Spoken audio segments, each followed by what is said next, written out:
బూసి దులుపుతున్నారు పోలీసులు. Tollywood top సెలబ్రిటీలపై కేసులు పెడుతున్నారు. బెట్టింగ్ యాప్స్ ప్రమోట్ చేసిన వారికి తిప్పలు తప్పవా? బెట్టింగ్ యాప్స్ సూత్రధారులు ఎవరు? బ్యాండ్ బాజా బెట్టింగ్ చర్చిద్దాం. ఇవాల్టి లంచ్ అవర్ డిబేట్లో మనతో పాటు పాల్గొంటున్నారు ఆర్జే శేఖర్ బాషా గారు 10 టీవీ స్టూడియోలో, అలాగే హైకోర్టు అడ్వకేట్ సుబ్బు గారు 10 టీవీ స్టూడియోలో ఉన్నారు. శేఖర్ బాషా గారు, అసలు అంటే మీకు సంబంధం లేదు, మీరు ఇన్ఫ్లుయెన్సర్ కాదు అంటే బెట్టింగ్ యాప్స్ సంబంధించి, కానీ ఇప్పుడు మీరు 2-3 రోజుల నుంచి మీ పేరు కూడా ప్రముఖంగా వినిపిస్తోంది. మీ వాదన ఏంటి? మీరు ఎందుకు వినిపిస్తుంది అంటే దీంట్లో నా జీవితంలో ఏ రోజు బెట్టింగ్ యాప్ జోలికి పోలేదు, ఆడలేదు, ప్రమోట్ చేయలేదు, చేయనివ్వను.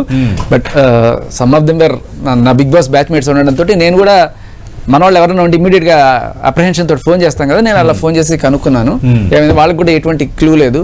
సో తర్వాత నేను సరే ఎఫ్ఐఆర్ కాపీ అన్ని తెప్పించుకొని చూసి వాళ్ళకి సంబంధించిన, సో నాన్ అడ్వకేట్ కాబట్టి కొంత లీగల్ అసిస్టెన్స్ ఇవ్వడం జరిగింది.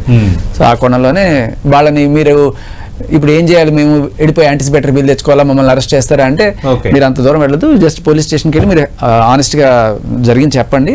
ఐ థింక్ ఇట్ 41 నోటీస్తో పోయేదానికి మీరు అంతవరకు తెచ్చుకోకండి, జస్ట్ గో అండ్ పోలీసులకు సహకరించండి అని చెప్పాను. సో కొంత భయపడ్డారు. దాంట్లో నేను కాస్త పాత్ర పోషించి వాళ్ళని అక్కడ దాకా చేర్చి ఎంక్వైరీలో చేసాం. అంటే కేవలం లీగల్ ఎయిడ్ ఇస్తున్నారు అంతే. లీగల్ ఎయిడ్ కూడా ఏం లేదు. లీగల్ ఎయిడ్ అంటే మళ్ళీ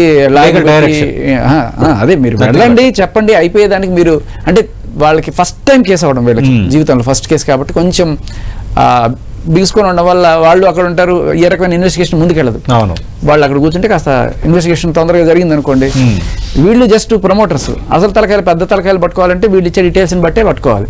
సో వీళ్ళు వెళ్ళి ఎంత తొందరగా డీటెయిల్స్ ఇస్తే అంత తొందరగా కేసు సాల్వ్ అవుతుంది. రైట్. అంటే మీరేంటి సమర్థిస్తారా, సమర్థించారు? మీరు కూడా మీడియాలో ఉన్నారు. Absolutely not. బట్ నేనేమంటానంటే, ఆడే వాళ్ళని సమర్థించను, ఇట్లా ప్రమోట్ చేసే వాళ్ళని సమర్థించను, అసలు పెద్దవాళ్ళని అయితే అసలు ఒప్పుకునే లేదు. చాలా మంది పెడుతుంటారు, ఫస్ట్ ఫన్ కోసం పెడతారు, తర్వాత అది అలవాటుగా మారిపోద్ది. ఫస్ట్ ఒకసారి పెట్టి తర్వాత వదిలేసాడు అనుకోండి, పర్లేదు, వాడు బతికి బట్ట కడతాడు. కానీ ఇది అలవాటుగా మారిపోయి అంటే ఇది చేస్తారు. అట్లాగే ప్రమోట్ చేసేవాళ్ళు కూడా తెలుసో తెలియక ఒకసారి ప్రమోట్ చేసేసారు, బట్ తర్వాత తప్పని తెలుసుకుని కామ్గా ఉన్నారు అనుకోండి, they will be happy. Otherwise అంటే ఒక వార్నింగ్ తోనో ఒక ఫైన్ తోనో పోయేదాన్ని వాళ్ళు లైఫ్ జైలు దాకా తెచ్చుకుంటారు. ఓకే, సుబ్బు గారు మీరు క్లారిటీ ఇవ్వాలి సార్. అంటే ఇప్పుడు ప్రమోట్ చేసిన వారిపైన తిప్పలు తప్పవా? ఆల్రెడీ ఇన్ఫ్లుయెన్సర్ పేరుతో కేసులు పెట్టారు, ఏం జరగబోతుంది ఇప్పుడు?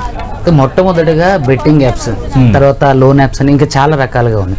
అయితే ఈ బెట్టింగ్ అనేది జూదం. లైక్ మనం చూసుకున్నట్లయితే పురాణాల్లో కూడా మహాభారతంలోని జరిగిన కురుక్షేత్రాలు కానివ్వండి, రామాయణ మహాభారతాలు, ఇవన్నీ కూడా బెట్టింగ్, లైక్ బెట్టింగ్ ద్వారానే, అంటే జూదం ద్వారానే. జూదం అనేది చట్ట వ్యతిరేకమైన కార్యక్రమం. మీరు చూసుకున్నట్లయితే దాన్ని ఎవరు కూడా సమర్థించరు.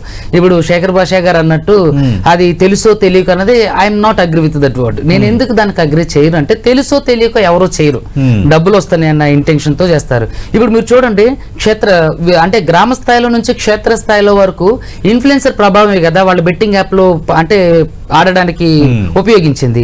సో ఇప్పుడు మనం చూసుకున్నట్లయితే ఒక స్టోర్ రూమ్కి వెళ్ళాం, మనం ఒక వాణిజ్య ప్రకటన ఉన్నటువంటి ప్రోడక్ట్ ని తీసుకుంటామా, వాణిజ్య ప్రకటన లేనటువంటి ప్రోడక్ట్ ని తీసుకుంటామా? వాణిజ్య ప్రకటన ఉన్నదాన్ని మనం ఎక్కువగా రిజిస్టర్ చేసుకుంటాం మన మైండ్ లో. సో అలా ఉన్నదాన్నే మనం చూస్ చేసుకుంటాం. వాణిజ్య ప్రకటన లేనట్టుని చూస్ చేసి అది ఎంత మంచిదైనప్పుడు. అలాగే ఇప్పుడు ఎవరైతే ఈ రకరకాల చోటా మోటా ఇన్ఫ్లుయెన్సర్స్ ఉన్నారు, తర్వాత చిన్న సన్నకారు అంటే చిన్న స్థాయి సెలబ్రిటీస్ ఉన్నారో, పెద్దవాళ్ళ దగ్గర నుంచి కూడా వాళ్ళు ప్రమోట్ చేయడం ద్వారా మాత్రమే ఎక్కువగా జనాలలోకి వెళ్తుంది, రీచ్ ఎక్కువ అవుతుంది, అది గ్రామ స్థాయిలో ఉన్నటువంటి విద్యార్థితో సహా. సో దీన్ని నేను దాన్ని ఒప్పుకోను అన్నట్టు. అంటే తెలుసో తెలియక ఎవరో తెలిసే చేస్తారు. ఇక్కడ నాకు తెలిసినంత వరకు ఎవరైతే ఈ బెట్టింగ్ ప్రమోటర్స్ ఉన్నారో వీళ్ళ ద్వారా మాత్రమే, అంటే వీళ్ళు ఎక్కువగా దానికి ప్రచారం కల్పించడం ద్వారా మాత్రమే ఎక్కువ మంది నష్టపోవడానికి అవకాశం ఉంది. చూడండి, ఒకే సంవత్సరంలో తెలంగాణలో 1000 మంది చనిపోవడం అంటే it's not a small issue. ఇది అసలు ఒక నేషనల్ ఇష్యూ ఇది. సో ఆర్థిక మాన్యంలో కొట్టుమట్టాడుతున్నటువంటి భారతదేశంలో ఇది ఒక అంటే ఎకనామికల్ స్కామ్ లైక్. సో కాబట్టి దీన్ని నేను ఎట్టి పరిస్థితుల్లోనూ ఒప్పుకోను. వాళ్ళు తెలుసో తెలియక అన్నదే వాళ్ళకి ఖచ్చితంగా తెలిసే, వాళ్ళ లాభార్జన కోసం, వాళ్ళ ఆర్థిక స్వప్రయోజనం కోసం, వాళ్ళు అంటే ఎకనామికల్ గా స్టేబుల్ గా ఉండడం కోసం ఎంతటి దిగజారుడు స్వభావానికైనా దిగి ఇలాంటివి ప్రమోట్ చేసి, అంటే నేను ఇన్ఫ్లుయెన్సర్స్ ని, సో ఈ గ్రామ స్థాయిలో ఉన్న వాళ్ళతో పాటుగా ఇందులో మోసపోయి వాళ్ళ జీవితాలు రోడ్డును పడడానికి కారణం అవుతున్నాయి. రైట్. శేఖర్ బాషా గారు